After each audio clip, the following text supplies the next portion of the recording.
Design for Change, c'est le mouvement global des enseignants et des éducateurs qui rendent les élèves acteurs de leurs apprentissages, de leur vie et de la société et qui leur permettent de dire « moi je peux » ou « I can ».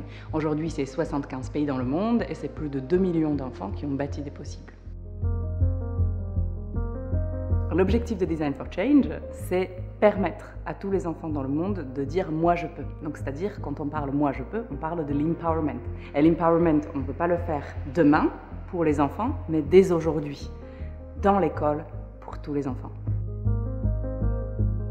Alors, il est nécessaire que les enfants soient dans une posture d'empowerment dès le plus jeune âge pour qu'ils puissent se rendre compte quel est leur rôle à jouer dans la société et que, en fait, face à des grands enjeux sociétaux et environnementaux, ils ont une place, ils ont un regard particulier à apporter et ils peuvent faire des choses, ils peuvent changer le monde.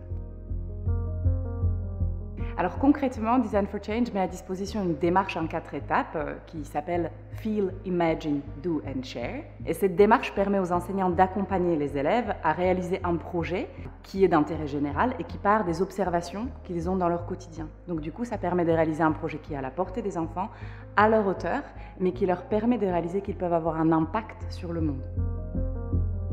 Pour vous donner un exemple concret, les enfants qui ont été touchés par trop de déchets dans la cour, ils se sont rendus compte que les déchets venaient des goûters, donc des emballages de goûters.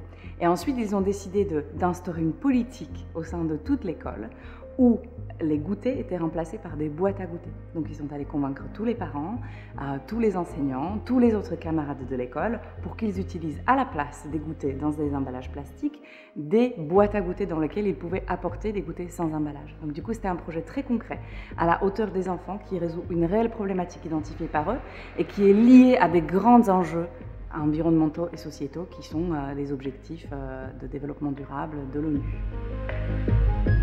Alors c'est important pour les enfants qu'ils comprennent qu'ils puissent agir dès le plus jeune âge, et ce n'est pas parce que leur maman leur a dit, ce n'est pas parce que leur maîtresse leur a dit, ce n'est pas parce que leur enseignant leur a dit ou parce que quelqu'un d'autre l'attend, c'est parce qu'il voit, qu'il observe, qu'il y a des situations qui le dérangent dans sa vie et dans son entourage et qu'il peut le changer. Et cette capacité de se rendre compte que je peux agir sur le monde extérieur, que je peux changer les choses qui me dérangent et que j'observe dans mon entourage, ça c'est quelque chose qui est très important.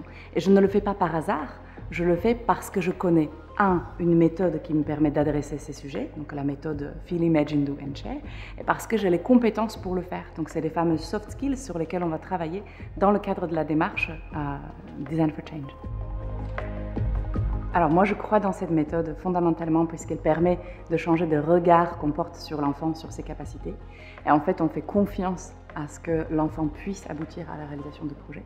Aussi, je crois fondamentalement dans la magie de cette formule, puisqu'elle mobilise la personne dans son intégralité, elle mobilise le cœur, parce qu'on commence avec l'empathie, avec un sujet qui nous touche, qui nous porte.